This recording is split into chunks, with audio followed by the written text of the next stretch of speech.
وعلیکم ورحمۃ اللہ وبرکاتہ۔ امید ہے آپ تمام احباب خیر و عافیت سے ہوں گے۔ میں آپ حضرات کو سورۃ العادیات کی تھوڑی سی جھلک دکھانا چاہتا ہوں۔ کیا آپ نے کبھی کسی گھوڑے کو پوری رفتار سے دوڑتے ہوئے دیکھا ہے؟ سانس پھولا ہوا، نتنے پھیلے ہوئے، سینہ اوپر نیچے ہوتا ہوا، لیکن قدم ہے کہ رک نہیں رہے۔ یہ محض ایک جانور کی دوڑ نہیں، یہ وفاداری کی فزکس ہے۔ قرآن کی مختصر مگر دھماکہ خیز سورۃ العادیات اسی منظر سے شروع ہوتی ہے۔ یہ کوئی نرم تمہید نہیں، کوئی تدریجی تعارف نہیں، یہ براہ راست ایک ہائی اسپیڈ سین ہے۔ جس طریقے سے سینما کا سین ہوتا ہے، اسی طریقے سے اللہ تبارک و تعالی گھوڑے کی ایک ہائی اسپیڈ سین کو درشاتا ہے، اس طریقے سے کہ جنگ کا شور اور اخلاق کا کورٹ روم۔ اللہ فرماتا ہے والعادیات ضبحا، قسم ہے ان گھوڑوں کی جو ہانپتے ہوئے دوڑتے ہیں۔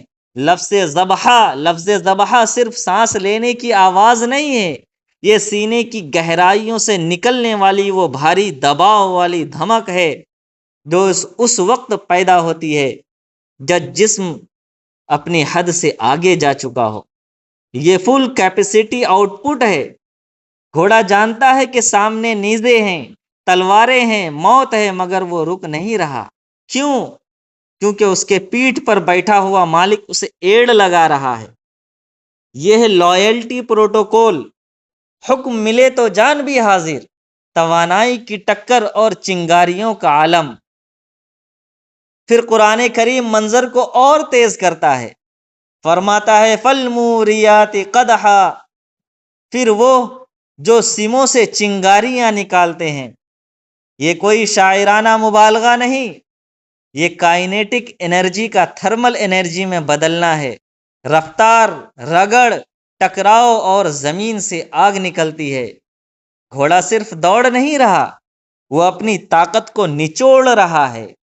یہ ہمیں سکھاتا ہے وفاداری آدھی رفتار سے نہیں ہوتی، یا تو پوری شدت سے ہوتی ہے یا پھر نہیں ہوتی۔ سرپرائز اٹیک اور اطاعت کی انتہا۔ اللہ فرماتا ہے فالمغیرات صبحا، صبح کی دھندلے میں، صبح کی دھند میں چھاپا۔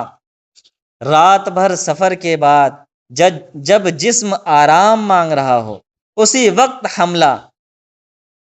یہ ہے اوبیڈینس بیونڈ کمفرٹ زون۔ یہ ہے اوبیڈینس بیونڈ کمفرٹ زون۔ گھوڑا یہ نہیں کہتا میں تھک گیا ہوں، کل کر لیں گے، آج موسم ٹھیک نہیں ہے۔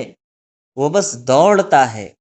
گرد و غبار اور نفسیاتی دباؤ کو اللہ تبارک و تعالی فرماتا ہے فَأَثَرْنَ بِهِ نَقْعًا، گرد کا بادل، دشمن کے حواس باختہ۔ ماڈرن وار فیئر میں اسے کہتے ہیں ڈیزورینٹیشن اسٹریٹجی۔ گھوڑے صرف جسمانی طاقت نہیں دکھاتے، وہ ماحول بدل دیتے ہیں۔ وفاداری جب حرکت میں آتی ہے تو فضا کا رنگ بدل جاتا ہے، اور پھر دل میں گھس جانا۔ اللہ فرماتا ہے فَوَسَطْنَ بِهِ جَمْعًا، لشکر کے بیچ میں داخل ہونا۔ یہ سب سے خطرناک مرحلہ ہے۔ چاروں طرف دشمن، واپسی کا راستہ بند، پھر بھی وہ گھوڑا پیچھے نہیں ہٹتا۔ کیوں؟ کیونکہ مالک کا حکم آگے ہے اور موت پیچھے رہ گئی ہے۔ اب کیمرہ گھومتا ہے اور فوکس اللہ تبارک و تعالی انسان کی طرف ڈالتے ہیں۔ اب کیمرہ گھوڑے سے ہٹتا ہے اور انسان پر آ جاتا ہے۔ یہ 5 آیات محض جانوروں کی تعریف نہیں تھی، یہ ایک اخلاقی مقدمہ تھا۔ اب فیصلہ سنایا جاتا ہے رب العالمین کی طرف سے۔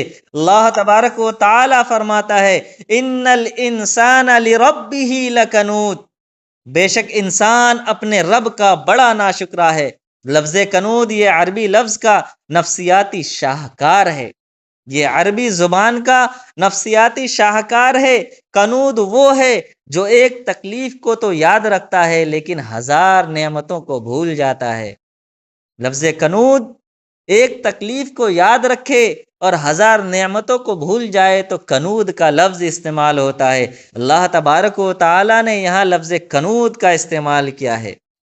یہ کوگنیٹو باعث، نیگیٹیویٹی باعث ہے۔ انسان کہتا ہے میرے پاس کیا نہیں ہے، یعنی جو چیزیں اس کے پاس نہیں ہوتی ہے وہ اس کا تذکرہ کرتا ہے، جو اس کے پاس موجود ہے اس کا تذکرہ نہیں کرتا۔ میرے پاس کیا نہیں ہے، وہ یہ نہیں گنتا میرے پاس کیا کیا چیزیں ہیں۔ گھوڑا تھوڑی سی گھاس کے بدلے جان دے رہا ہے اور انسان بے شمار نعمتوں کے بدلے شکایتیں کر رہا ہے۔ یہ ہے اخلاقی تضاد، یہ ہے اخلاق کی انتر اور دوریاں۔ انسان خود گواہ ہے۔ اللہ فرماتا ہے وَإِنَّهُ عَلَى ذَلِكَ لَشَهِيدٌ۔ ایسا نہیں ہے کہ انسان کو پتہ نہیں ہے، وہ خود جانتا ہے۔ ضمیر ایک خاموش عدالت ہے، لاشعور سب کچھ ریکارڈ کر رہا ہے۔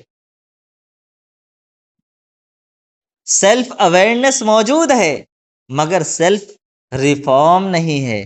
اصل بیماری کیا ہے؟ اللہ فرماتا ہے اصل بیماری مال کی محبت ہے۔ آگے فرماتا وَإِنَّهُ لِحُبِّ الْخَيْرِ لَشَدِيدٌ۔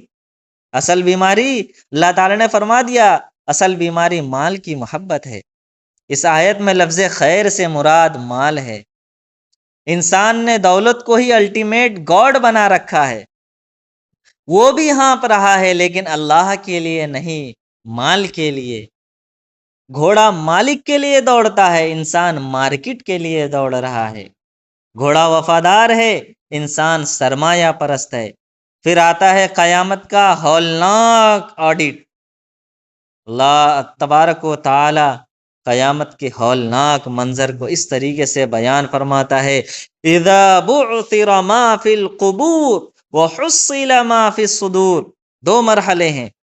ایک مرحلہ جسم باہر نکالے جائیں گے، قبروں سے انسانوں کا جسم باہر نکالا جائے گا، انسانوں کو زندہ کیا جائے گا۔ دوسرا مرحلہ وحصل ما فی الصدور، دل کے راز بھی نکالے جائیں گے۔ یہ صرف ریزوریکشن نہیں ہے، یہ فورینسک ایکسپوزر ہے، یہ فورینسک ایکسپوزر ہے۔ Hidden intention recovery. تم نے نماز کیوں پڑھی؟ صدقہ کیوں دیا؟ خاموش کیوں رہے؟ غصہ کیوں کیا؟ فائلیں ڈیلیٹ نہیں ہوں گی، ریکور ہوں گی۔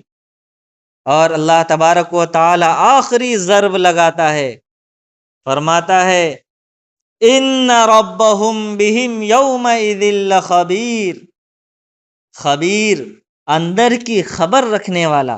وہ صرف عمل نہیں دیکھے گا، نیت بھی دیکھے گا، سرفیس نہیں کور دیکھے گا، کور۔ والعادیات ہمیں ایک سادہ مگر لرزہ دینے والا سوال دیتی ہے۔ سورۃ العادیات ایک لرزہ دینے والا سوال ہمیں دیتی ہے۔ اگر ایک گھوڑا معمولی مالک کے لیے اپنی جان خطرے میں ڈال سکتا ہے تو کیا انسان اپنے رب کے لیے اپنا غرور نہیں چھوڑ سکتا؟ کیا ہم اتنی وفاداری بھی نہیں کر سکتے؟ اپنے رب کو اپنی اتنی وفاداری بھی نہیں دکھا سکتے جتنی ایک جانور اپنے مالک کو دکھاتا ہے؟ آخری جھنجھوڑ، ہم سب دوڑ رہے ہیں۔ سوال یہ نہیں ہے کہ ہم ہانپ رہے ہیں یا نہیں ہانپ رہے، سوال یہ ہے کہ ہم کس کے لیے ہانپ رہے ہیں۔ اگر ہماری دوڑ مال کے لیے ہے تو ہم کنود ہیں، اگر ہماری دوڑ مالک کے لیے ہے تو ہم وفادار ہیں۔ اور جس دن سینوں کے راز کھل گئے وہاں کوئی بہانہ قبول نہیں ہوگا۔ پس گھوڑے سے سبق سیکھو، مالک کو پہچانو اور وفاداری کی دوڑ شروع کرو، اس سے پہلے کہ قبروں کا دروازہ کھول دیا